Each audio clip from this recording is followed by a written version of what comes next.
Olá, pessoal, tudo bem com vocês? Hoje nós vamos falar sobre a Revolução Industrial. Muitas pessoas acreditam que a Revolução Industrial foi um processo rápido, só que na verdade não é bem assim. Foi um processo lento e gradual que se iniciou na Inglaterra a partir do século XV. E é um somatório de fatores que conduziram à industrialização na Inglaterra. O primeiro desses fatores é a sua expansão territorial. A Inglaterra, a partir do século XV, ela vai iniciar um processo ali de formação de colônias, conquistas territoriais que vão fornecer tanto matérias-primas, como também mercado consumidor para os produtos ingleses. Além da questão colonial, nós vamos ter também a questão do comércio ultramarino, que vai promover a Inglaterra ainda mais e vai fazer com que a economia da Inglaterra ela se torne uma economia muito próspera, tá certo? No governo de Oliver Cromwell e da rainha Elizabeth I, tá certo? Não é a segunda, lembrem, a segunda tá vivinha ainda, tá? A, esses dois reis, esses dois monarcas, eles vão adotar uma série de medidas e práticas econômicas que vão favorecer ainda mais a economia inglesa. Inclusive, ali durante o governo de Oliver Cromwell, nós vamos ter a Revolução Gloriosa, que é aquela revolução onde a burguesia vai instaurar o parlamentarismo, tá certo? Dentro da Inglaterra. Lembre-se, a Inglaterra, ela é uma monarquia parlamentarista. Nós temos a rainha da Inglaterra, no caso Elizabeth II, e nós também temos um parlamento. Eles governam em equilíbrio, tá certo? A rainha ela não toma decisões sozinha, o parlamento não toma decisões sozinho. Isso é para evitar as práticas absolutistas que nós vimos ali em vários países, inclusive a própria Inglaterra, em várias partes ali do governo, em vários momentos do governo, por melhor dizer. E essas práticas ali da Revolução Gloriosa, ela vai justamente evitar que o governo ele se torne novamente um governo absolutista. Então, por isso que a Inglaterra, devido à Revolução Gloriosa, ela se torna uma monarquia parlamentarista. O rei mais o parlamento, tá certo? E nós vamos ter também ali nessa questão da expansão territorial, essa questão do comércio ultramarino, nós vamos ter a formação de uma burguesia. Essa burguesia, ela vai enriquecer muito e ela vai influenciar diretamente as questões políticas e também vai ser justamente ela que vai iniciar a industrialização da Inglaterra, tá certo? E nós vamos ter a formação das chamadas manufaturas, que são pequenas oficinas que vão iniciar ali o processo industrial, tá certo? Mas elas ainda não utilizavam máquinas. Era tudo feito de forma artesanal.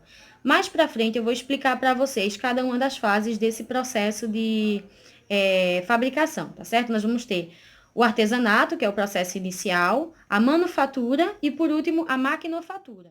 Algo que vocês precisam saber referente à Revolução Gloriosa é que ela tinha um caráter protestante e liberal. Por que o protestantismo ele vai ser tão importante para a Inglaterra nesse momento?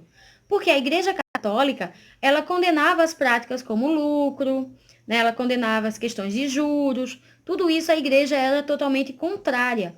Quando acontece a Revolução Gloriosa, né, que ela era protestante, calvinista, na verdade, nós vamos ter uma abertura da visão sobre o comércio. Então, agora eles não vão ver mais a questão de juros e de lucro como sendo pecado. Então, agora as pessoas elas viam o trabalho como sendo uma ferramenta de salvação. Por isso que nós vamos ter o enriquecimento de muitas pessoas, né, nesse período, e a burguesia ela vai ser a maior beneficiária da Revolução Gloriosa, porque agora suas práticas elas não eram mais condenadas, elas passam a ser bem vistas. Durante o século XVI, a maioria da população da Inglaterra ainda vivia no campo, nas chamadas terras comunais, que eram terras que era de usufruto comum da população. Só que a partir do século XVI, nós vamos ter as chamadas leis de cercamento, ou apenas conhecida como cercamentos, que era justamente a desapropriação dessas terras comunais, onde essas terras elas passariam para as mãos de proprietários privados, tá certo? A coroa inglesa, ela passa a conceder a posse dessas terras a proprietários privados. E a população que antes vivia naquelas terras que eram comuns à população, elas vão ser obrigadas a deixar esse território. Então, muitas delas vão acabar se mudando para as cidades ou vão ficar perambulando por diferentes vilas e cidades, tá certo? Então, esse êxodo rural, ele também vai ser um dos fatores que vai interferir diretamente na rápida industrialização que a Inglaterra vai sofrer ali a partir do final do século XVII, tá bom? Nós vamos ter, depois do início desses cercamentos, nós vamos ter um processo de modernização da agricultura, porque agora, como as áreas estavam desapropriadas, elas estavam livres tanto para a questão da agricultura quanto para a criação de animais, principalmente de ovelhas. Essas ovelhas, elas eram utilizadas para a fabricação de lã, que depois seria utilizado na indústria têxtil, tá certo? Que vai ser um dos grandes destaques da Inglaterra durante o seu processo industrial. Outro fator que também era fundamental e que vinha diretamente do campo era justamente a matéria-prima que vai ser utilizada durante o processo de industrialização, que é o carvão mineral e também o ferro, que vão ser ali as matérias-primas que vão movimentar esses primeiros anos da indústria inglesa. Além do êxodo rural, a industrialização da agricultura vai provocar um aumento populacional muito grande a partir do século XVII e início do século XVIII. Agora eu vou explicar para vocês o processo que conduziu à maquinofatura. Em princípio, nós tínhamos o artesanato. O artesanato era o processo em que o artesão ele tinha total controle sobre a produção de um determinado produto, digamos, um sapato. Ele participava de todo o processo de criação dessa peça, matéria-prima, lucro, tudo estava nas mãos do artesão. E normalmente ele fazia dentro da sua própria casa. Então, não era nada muito grande, era uma produção pequena, era algo que tinha o ritmo do próprio trabalho manual.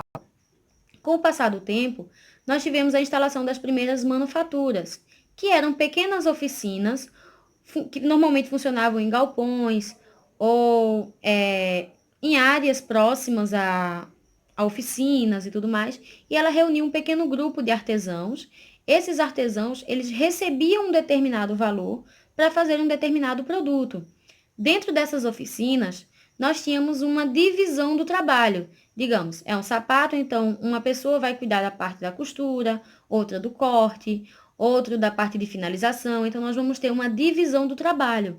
Só que mesmo assim, os funcionários, né, os artesãos, eles ainda participavam de todo o processo de produção. Mesmo que ali de forma mais separada, mas eles participavam. Então, não era uma coisa muito separada, não era uma coisa muito distante da realidade deles.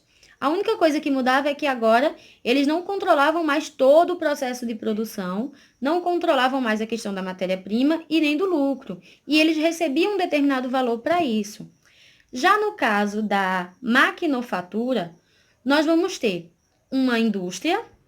Dentro dessa indústria, aquele que era antes um artesão, ele torna-se apenas um operário, um funcionário.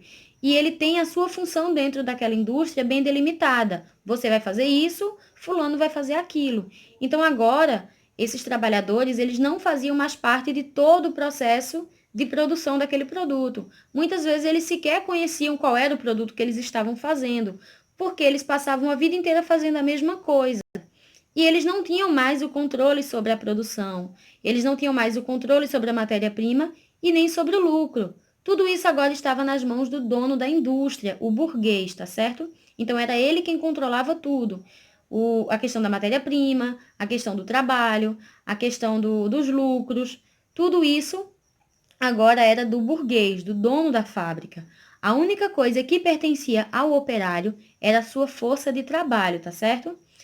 E é nesse processo ali de industrialização que a Inglaterra está passando que nós vamos ter a introdução das primeiras máquinas. As primeiras máquinas, elas foram introduzidas na indústria têxtil. Por isso que eu falei para vocês anteriormente sobre a questão da criação de ovelhas, tá certo? Que ela era a fornecedora de matéria-prima para a indústria têxtil, que vai ser a primeira movimentadora ali da questão industrial inglesa. Depois da indústria têxtil, nós vamos ter a criação das primeiras máquinas a vapor, com ferro e carvão mineral, tá certo? Então, essas máquinas agora, elas passam a tomar conta de todo o processo de industrialização. O processo de industrialização vai fazer surgir duas classes sociais. A burguesia, que era a dona das matérias-primas, dos instrumentos e do lucro, e nós vamos ter o proletariado, que eram os trabalhadores, que só possuíam a sua força de trabalho. Nós também vamos ter a mudança da percepção de tempo. As pessoas que viviam no campo, elas tinham como percepção de tempo a natureza, a hora de acordar, a hora de dormir, hora de plantar, colher, etc. Então, para eles, quem regia a sua vida era a natureza. Só que quando essas pessoas começam a trabalhar nas fábricas, a viver nas cidades, elas vão ser apresentadas a uma nova forma de contabilização do tempo, que é justamente o relógio. Elas agora passam a ter hora para acordar, hora para ir trabalhar, hora para almoçar, hora para voltar para casa, para dormir e ir trabalhar no dia seguinte. Então agora é uma vida bem mais acelerada. É um tempo controlado por relógios. O relógio ele passa a ser fundamental para que o dono da fábrica ele regule e controle a vida dos seus trabalhadores, porque qualquer perda de tempo que ele tivesse seria perda de dinheiro, tá certo? Então para ele o tempo se torna algo precioso. Ele não pode perder tempo. As pessoas que viviam no século XVI até o início do século XVIII, elas achavam que os recursos naturais eles eram inesgotáveis. Hoje em dia nós sabemos que não é bem assim. Principalmente aqueles combustíveis que são fósseis, como o carvão mineral, ele é um recurso esgotável, ele não vai durar para sempre. Só que como as pessoas dessa época não sabiam desse fato, elas acabavam poluindo muito mais o ar e não tinham essa preocupação com a questão ambiental. Então, durante o processo de industrialização da Inglaterra, nós vamos ter um processo de poluição muito grande dos rios, do ar, do solo, tá certo? Então, não existia essas políticas de preservação, de diminuição da poluição. Então, tudo era feito de forma desorientada, eles não sabiam de nada disso. Eles queriam lucrar, lucrar e lucrar cada vez mais. Então, por isso que nós vamos ter um processo de poluição na Inglaterra muito intenso. Isso vai interferir diretamente na vida da população, principalmente a população mais pobre, que vai passar a sofrer principalmente com as questões de saneamento básico. Não existia energia elétrica, não existia água encanada, não existia sistema de esgoto. Então, tudo era de forma muito precária. E nós vamos ter, nessa época, epidemias de doenças, nós vamos ter asmas, bronquite, pneumonias e vários outros problemas, principalmente problemas respiratórios, que vão afetar a população nessa época. A vida da população mais pobre dentro da Inglaterra, ela sempre foi muito difícil, principalmente porque ali, com o processo dos cercamentos, essa população teve que deixar as terras comunais e se mudar para as cidades, para próximo ali das fábricas, né, para uma região periférica. Então, nesse momento, nós vamos ter um crescimento dessa região urbana muito intenso, só que não era um crescimento organizado. As pessoas, elas saíam do campo, iam para as cidades, construíam suas próprias casas ali próximos aos locais que tinham emprego e normalmente ou elas alugavam ou faziam suas casas por conta própria, só que elas não tinham condições de ter uma vida confortável, uma vida de regalias. Era uma vida muito difícil, tá certo? Uma vida onde essas pessoas elas viviam de forma desumana, trabalhavam até 16 horas por dia, não tinham acesso a o mínimo possível para sobreviver, como água, luz, sistema de esgotos. Então, tudo era muito precário, tá certo? E é nesse momento ali da exploração das fábricas, né, do excesso ali de pessoas crescendo de forma desorganizada, que nós vamos ter os primeiros grupos de operários tentando se reunir para lutar por direitos, tá certo? Sendo que muitos desses trabalhadores, eles recebiam péssimos salários, trabalhavam em jornadas de horas seguidas, tipo 14, 16 horas por dia, e isso era muito puxado para essas pessoas. Nós vamos ter também vários trabalhadores em atividades insalubres, como nas minas de carvão, que eram trabalhos muito perigosos, e eles recebiam um salário michuruca que mal dava para sobreviver.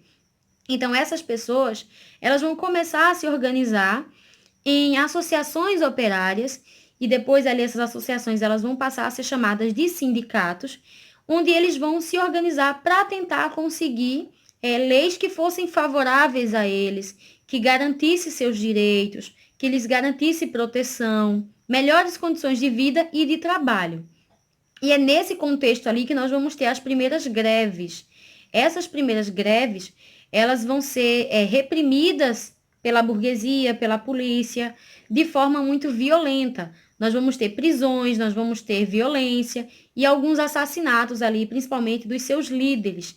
Então, essas associações, esses sindicatos, eles pressionavam e eles ameaçavam essa burguesia, porque era através da exploração do proletariado que a burguesia conseguia manter um padrão de vida elevado e enriquecer cada vez mais. Nessas situações desumanas das fábricas e das minas de carvão, nós não vamos ter só homens trabalhando, nós também vamos ter mulheres e crianças.